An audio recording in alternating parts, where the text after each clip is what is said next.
Student मैं वंदना आप सभी का मोस्ट वेलकम करती हूँ आपके अपने ही चैनल वंदना स्टडी क्लासेस में। बच्चों हम लेकर आ गए क्लास 11 जीव विज्ञान के बहुत ही इंपॉर्टेंट क्वेश्चन। तो इस वीडियो में हम आपको क्लास 11 बायोलॉजी की वेरी इंपॉर्टेंट क्वेश्चन बताने वाले हैं। तो इस वीडियो में आपको सभी इंपॉर्टेंट क्वेश्चन मिल जाएंगे।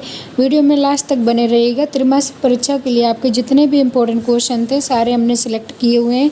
सारे क्वेश्चन आपको सही मिलान सत्य और आपके ऑब्जेक्टिव ये सारे क्वेश्चन आपको इस वीडियो में मिलने वाले हैं। तो वीडियो में लास्ट तक बने रहिएगा। अगर वीडियो आपके लिए थोड़ा सा भी यूजफुल रहे तो वीडियो को लाइक कर लीजिएगा, चैनल को सब्सक्राइब कर लीजिएगा, ज़्यादा से ज़्यादा अपने दोस्तों को फ्रेंड्स ग्रुप में ज़रूर शेयर करिएगा। चलिए बच्चों स्टार्ट करते हैं। सबसे पहले देखेंगे ऑब्जेक्टिव आने हैं आपके 32 नंबर के। तो 32 में 32 आपको पूरे पक्के करने हैं। तो ये 32 नंबर के ऑब्जेक्टिव चलिए देख लेते हैं। सबसे पहला क्वेश्चन आपको देखना है इनमें से कौन सा सही नहीं है। ठीक, तो 4 ऑप्शन दिया गए हैं, इनमें से बताना है आपको कौन सा ऑप्शन आपका राइट नहीं है। ठीक, कोशिका की खोज रॉबर्ट ब्राउन ने की थी। स्लीडन व स्वान ने कोशिका का सिद्धांत प्रतिपादन किया। वर्च्यू के अनुसार कोशिका पूर्व स्थित कोशिका से बनती है। इसका नेक्स्ट है आपका एक कोश की जीव अपने जीवन के कार्य एक कोशिका के भीतर करते हैं। तो बच्चों इसका राइट आंसर हो जाएगा कोशिका की खोज रॉबर्ट ब्राउन ने की थी। ठीक, तो इसका हो जाएगा सही, पूछा सही नहीं है। ठीक, तो कोशिका की खोज किसने की थी?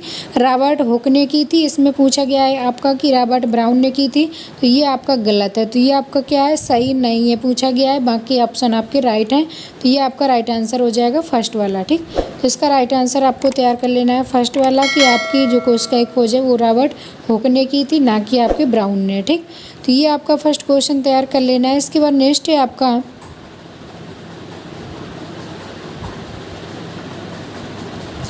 क्वेश्चन नंबर 2 है आपका नई कोशिका का निर्माण होता है। ठीक, नई कोशिका का निर्माण कैसे? 8 400 400 400। जी हाँ, क्योंकि अब आपका सवाल मैथ, फिजिक्स, केमिस्ट्री, बायोलॉजी का सवाल हो तुरंत वीडियो सॉल्यूशन पाएँ सीधे व्हाट्सएप पर। फ़ोन पर डाउट नट का 8 400 400 नंबर सेव कर लीजिए, उसमें चैट ओपन कर लीजिए, फिर जो भी आपके डाउट हो उसकी फ़ोटो खींचें, क्रॉप करें, 5 सेकेंड में उसका सॉल्यूशन मिल जाएगा। फॉर क्लास 6 से 12 IIT JEE mains and advance NEET सभी स्टेट बोर्ड के बच्चों के लिए अभी जाइए अपने व्हाट्सएप पर 8 400 400 व्हाट्सएप कीजिए और उन्हें आउट कीजिए। लिंक कैसे होता है? जीवाणु किण्वन से, पुरानी कोशिकाओं के पुनरुद्भवन से, पूर्व स्थित कोशिकाओं से, अजैविक पदार्थों से। ठीक, तो इसमें आपको बताना है कि नई कोशिका का निर्माण कैसे होता है। तो नई कोशिका का निर्माण होता है पूर्व स्थित कोशिकाओं से। जो पहली कोशिकाएं होती हैं उन्हीं कोशिका विभाजन के द्वारा ही आपकी दूसरी नई कोशिकाओं का निर्माण होता रहता है। कोशिका विभाजन आपने पढ़ा होगा, एक कोशिका से आपकी 4 पुत्री कोशिकाएं, 2 पुत्री कोशिकाएं, इस तरीके से कोशिका विभाजन आपका होता रहता है। ठीक, तो क्वेश्चन नंबर 2 का आंसर हो जाएगा आपका पूर्व स्थित कोशिकाओं से। इसके बाद बच्चों देख लेते हैं खंड का खंड खा से मिलान करना है। तो इसमें आपको चलिए देख लेते हैं। कृष्टि पीठिका में चपटे कला में झिल्ली होती है। नेक्स्ट है आपका कुंडिका में आपको करना है सूत्र, कणिका, अंतर्वलन। इसके बाद थाइलेकाइड, गाल्जी उपकरण, बिंब। ठीक, तो इसके राइट आंसर आपको ये दिए गए हैं, ये मैच कर लेना है आपको। पहले का आपका हो जाएगा बी नंबर, सूत्र कणिका में अंतर्वलन। इसके बाद दूसरे का हो जाएगा सी नंबर, गाल्जी उपकरण, बिंब की आकार थैली। तीसरे का आपका हो जाएगा पीठिका में चपटे कला में झिल्ली। ठीक, तो ये आपके इंपॉर्टेंट क्वेश्चन है। तो इनको सारे क्वेश्चन को आपको अच्छे से देख लेना है, तैयार कर लेना है। अगर बच्चों सॉल्यूशन की पूरी PDF चाहिए तो आप सर्च करिए गूगल में वंदनाक्लासेस.com। जैसे ही आप गूगल पर सर्च करेंगे तो वहाँ आपको सॉल्यूशन की पूरी PDF मिल जाएगी। नेक्स्ट क्वेश्चन है बच्चों इनमें से कौन सा सही है। तो 4 ऑप्शन दिए गए हैं, इनमें से आपको बताना है कौन सा सही है। सभी जीव कोशिकाओं में केंद्रक मिलता है। दोनों जंतु और पादप कोशिका में स्पष्ट कोशिका भित्ति होती है। नेक्स्ट है आपका प्रोकैरियोटिक कोशिका की झिल्ली में आवृत अंगक मिलते हैं। नेक्स्ट है कोशिका का निर्माण अजैविक पदार्थों से नए सिरे से होता है। तो ठीक, इसमें आपका राइट आंसर हो जाएगा बच्चों कि इनमें से कौन सा सही पूछा गया है। तो इसका राइट आंसर हो जाएगा सभी जीव कोशिकाओं में केंद्रक मिलता है। ठीक, तो ये आपका राइट आंसर हो जाएगा। ठीक, इसके बाद देखते हैं क्वेश्चन नंबर 5। क्वेश्चन नंबर 5 है आपका प्रोकैरियोटिक कोशिका में मीसोसोम क्या होता है, इसके कार्यों का वर्णन कीजिए। प्रोकैरियोटिक कोशिका में मीसोसोम क्या होता है, इसके कार्यों का वर्णन करना है। मीसोसोम क्या होता है, पहले इसके बारे में जान लेते हैं। वेरी इम्पोर्टेंट है आपके त्रैमासिक परीक्षा के लिए भी, बोर्ड एग्जाम के लिए भी, तो सारे क्वेश्चन आपको अच्छे से तैयार कर लेना है। बच्चों, अगर वीडियो पसंद आ रहा हो, आपके लिए यूजफुल हो रहा हो, तो वीडियो को लाइक कर लें, चैनल को सब्सक्राइब कर लें, अपने दोस्तों को ज़्यादा से ज़्यादा शेयर ज़रूर करें। ठीक, ये चलिए नेक्स्ट क्वेश्चन था आपका कि प्रोकैरियोटिक कोशिका में आपका मीसोसोम क्या होता है। तो मीसोसोम क्या होता है, इसके कार्य भी आपको बताने हैं। वेरी मोस्ट इम्पोर्टेंट क्वेश्चन, ये आपके 3 अंक के 4 अंक में पूछा जा सकता है, तो ये क्वेश्चन आपको तैयार कर लेना है। प्रोकैरियोटिक कोशिका में एक विशिष्ट झिल्ली मीसोसोम पाई जाती है। ठीक, प्रोकैरियोटिक कोशिका में एक विशिष्ट झिल्ली होती है जिसको मीसोसोम कहते हैं। इस झिल्ली का निर्माण, यहाँ पर झिल्ली का लेना है आपको, इस झिल्ली का निर्माण प्लाज्मा झिल्ली के वृद्धि से होता है। ठीक, तो इस तरीके से आपको परिभाषा तैयार कर लेनी है। इसके बाद मीसोसोम के कार्य क्या होते हैं। कोशिका भित्ति का निर्माण करना, डीएनए प्रतिकृतिकरण एवं पुत्री कोशिकाओं का वितरण। इसका नेक्स्ट है आपका कोश की श्वसन, श्रावण आदि कार्यों में सहायता करना। इसका नेक्स्ट क्वेश्चन है आपका कैसे उदासीन विलेय जीव द्रव कोश झिल्ली से होकर गति करते हैं, क्या ध्रुवीय अणु उसी प्रकार से होकर गति करते हैं, यदि नहीं तो इनका जीव द्रव झिल्ली से होकर परिवहन कैसे होता है। तो ये आपको बताना है। तो इसका आंसर हो जाएगा उदासीन विलेय सांद्रता प्रवणता के अनुसार जैसे उच्च सांद्रता से निम्न सांद्रता की ओर साधारण विसरण द्वारा इस झिल्ली से बाहर होकर जाते हैं, ध्रुवीय अणु उदासीन विलेय की तरह जीव द्रव झिल्ली से होकर गति नहीं करते। चूँकि ध्रुवीय अणु जो अध्रुवीय लिपिड की द्विसतह से होकर नहीं जा सकते, उन्हें झिल्ली से होकर परिवहन के लिए झिल्ली की वाहक प्रोटीन की आवश्यकता होती है। ठीक, तो ये आपको क्वेश्चन तैयार कर लेना है। इसके बाद आपका नेक्स्ट क्वेश्चन है वेरी मोस्ट इम्पोर्टेंट, 2 कोशिकीय अंगों के नाम बताइए जो द्विकला से घिरे हों। इन अंगों की विशेषताएं और इनके कार्य व रेखा चित्र बनाइए। ठीक, तो आपको 2 कोशिकीय अंगों के नाम बताना है जो कोशिका के अंदर पाए जाते हैं, कोशिकीय अंगक बताने हैं, और जो द्विकला से घिरे रहते हैं उनकी विशेषताएं बतानी। ठीक, तो डबल मेम्ब्रेन आपको देख लेना, द्विकला से घिरे हुए कोशिकीय अंगक कौन कौन से होते हैं।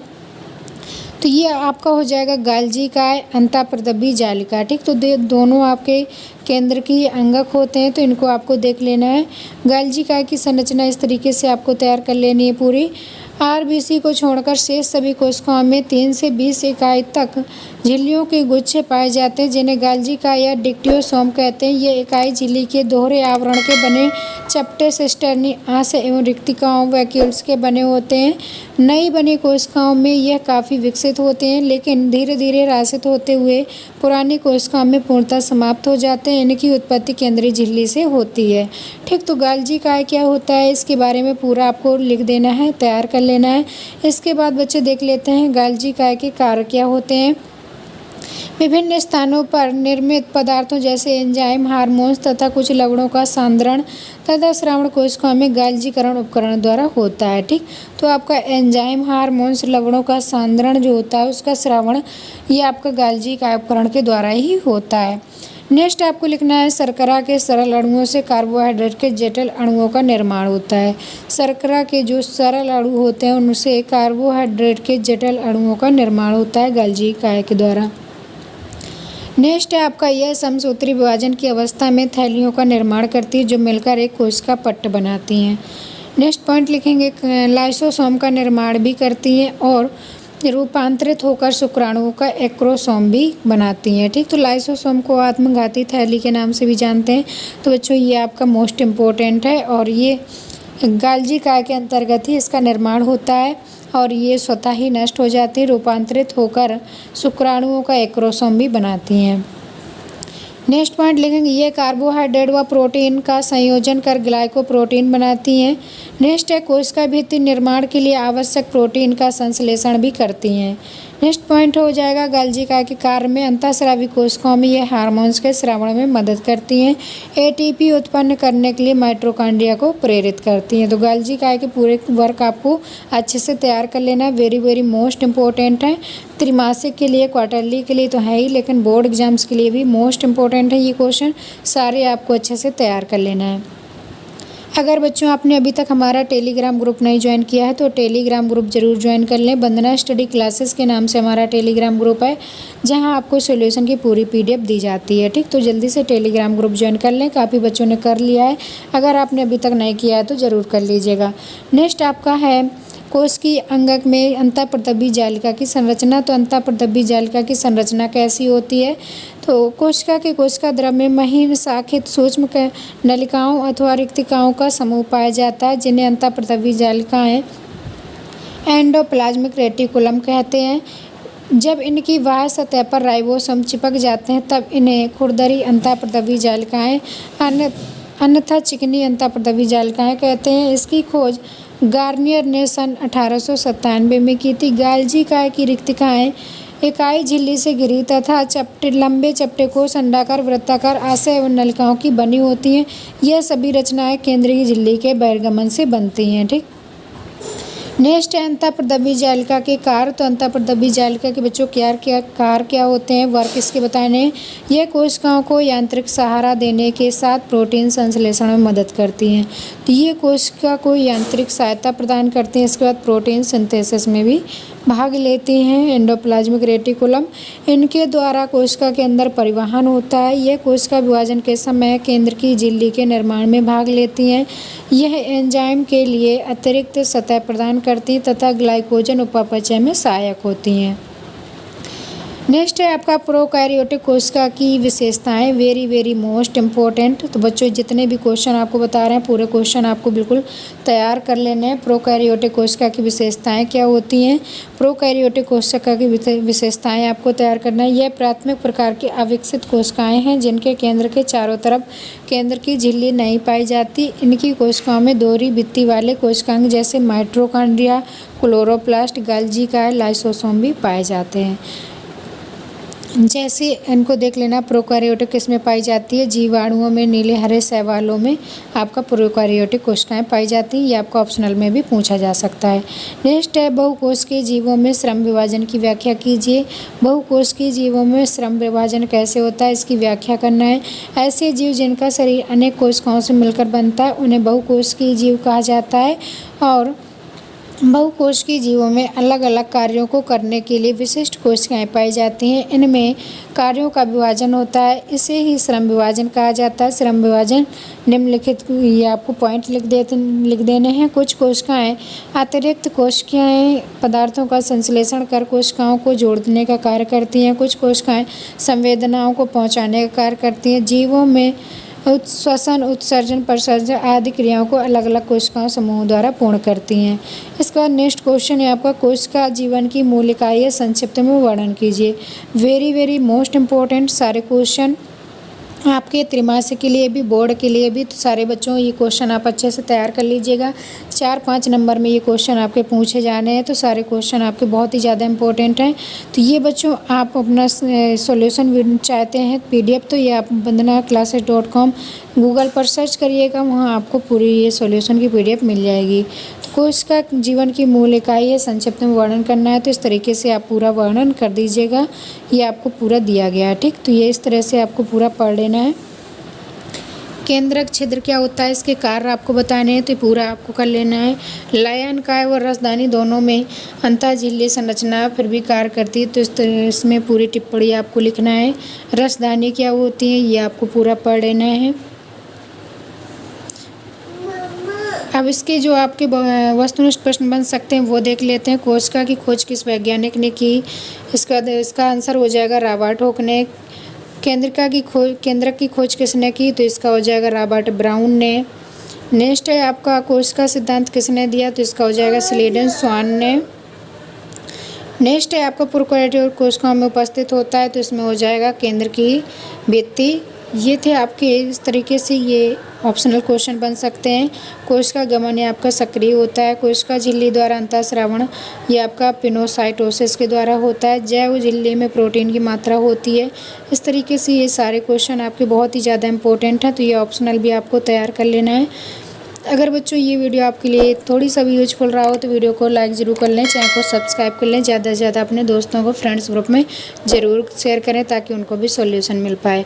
बच्चों अगर इसकी PDF चाहिए तो bandhanaclasses.com आप गूगल पर सर्च करिएगा, वहाँ आपको पूरी सॉल्यूशन PDF मिल जाएगी। अगर बच्चों आपने अभी तक हमारा टेलीग्राम ग्रुप ज्वाइन नहीं किया है तो टेलीग्राम ग्रुप ज़रूर ज्वाइन कर लें, वहाँ आपको पूरी सॉल्यूशन की PDF दी जाती है। चलिए मिलेंगे नेक्स्ट वीडियो में, तब तक के लिए bye bye. Thanks for watching.